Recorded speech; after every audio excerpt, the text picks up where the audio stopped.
राधे दोस्तों, आइए हमारे चैनल अलौकिक श्रद्धा में आपका स्वागत है। आज हम इस वीडियो में देवउठनी एकादशी व्रत की कथा सुनेंगे। तो आइए शुरू करते हैं।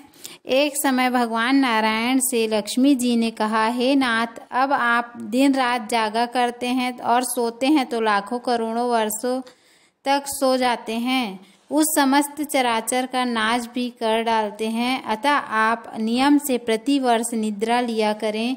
इससे मुझे भी कुछ समय विश्राम करने का समय मिल जाएगा। लक्ष्मी जी की बात सुनकर नारायण मुस्कुराए और बोले, देवी, तुमने ठीक कहा है। मेरे जागने से सब देवों को और खास कर तुमको कष्ट होता है। तुम्हें मेरी सेवा से जरा भी अवकाश नहीं मिलता, इसलिए तुम्हारे कथनानुसार आज से मैं प्रति वर्ष चार मास वर्षा ऋतु में शयन किया करूँगा। उस समय तुमको और देवगणों को अवकाश होगा। मेरी यह निद्रा अल्प निद्रा और प्रलयकालीन महानिद्रा कहलाएगी। यह मेरी अल्प निद्रा मेरे भक्तों को परम मंगलकारी, उत्सव प्रद तथा पुण्यवर्धक होगी। इस काल में जो भी भक्त मेरे शयन की भावना कर मेरी सेवा करेंगे और शयन और उत्पादन के उत्सव आनंद पूर्वक आयोजित करेंगे, उनके घर में तुम्हारे सहित मैं निवास करूँगा। बोलो श्री हरि विष्णु भगवान की जय। देवउठनी एकादशी की दूसरी कथा। एक नगर में एक राजा था। उसके राज्य में सभी लोग बहुत सुखी थे। उस नगर में एकादशी को कोई भी अन्न न खाता था और ना ही कोई अन्न पकाता था और ना ही बेचता था। सभी फलाहार करते थे। एक बार भगवान ने राजा की परीक्षा लेनी चाहिए। भगवान ने एक सुंदरी का रूप धारण कर लिया और सड़क पर बैठ गए। तभी राजा उधर से निकला और सुंदरी को देख चकित रह गए। उसने पूछा, हे सुंदरी, तुम कौन हो और इस तरह क्यों बैठी हो? तब सुंदरी स्त्री ने भगवान बोले, मैं निराश्रिता हूँ। नगर में मेरा कोई जाना पहचाना नहीं है, किससे सहायता मांगूं?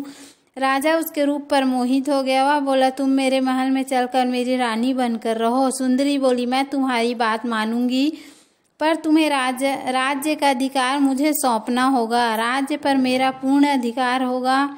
मैं जो भी बनाऊंगी तुम्हें खाना होगा। राजा उससे के रूप पर मोहित था, तब उसकी सभी शर्तें स्वीकार कर ली। अगले दिन एकादशी थी। रानी ने हुक्म दिया कि बाजारों में अन्य दिनों की तरह अन्न बेचा जाए।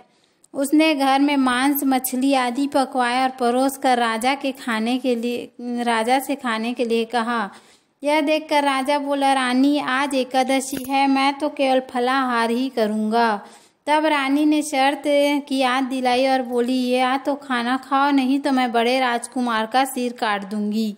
राजा ने अपनी स्थिति बड़ी रानी से कही तो बड़ी रानी बोली, महाराज, धर्म न छोड़े, बड़े राजकुमार का सिर दे दें। पुत्र तो फिर मिल जाएगा, पर धर्म नहीं मिलेगा। इस दौरान बड़ा राजकुमार खेल कर आ गया। माँ की आंखों में आंसू देखकर वह रोने का कारण पूछने लगा, तो माँ ने उसे सारी बात बता दी।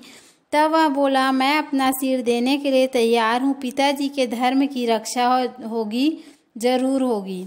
राजा दुखी मन से राजकुमार का सिर देने को तैयार हुआ तो रानी के रूप में भगवान विष्णु प्रकट होकर असली बात बताई। राजन, तुम इस कठिन परीक्षा में पास हुए। भगवान ने प्रसन्न मन से राजा से वर मांगने को कहा तो राजा बोला, आपका दिया सब कुछ है, हमारा उद्धार करें। उस समय वहाँ एक विमान उतरा। राजा ने अपना राज्य पुत्र को सौंप दिया और विमान में बैठकर परम धाम को चले गए। बोलो श्री हरि विष्णु भगवान की जय।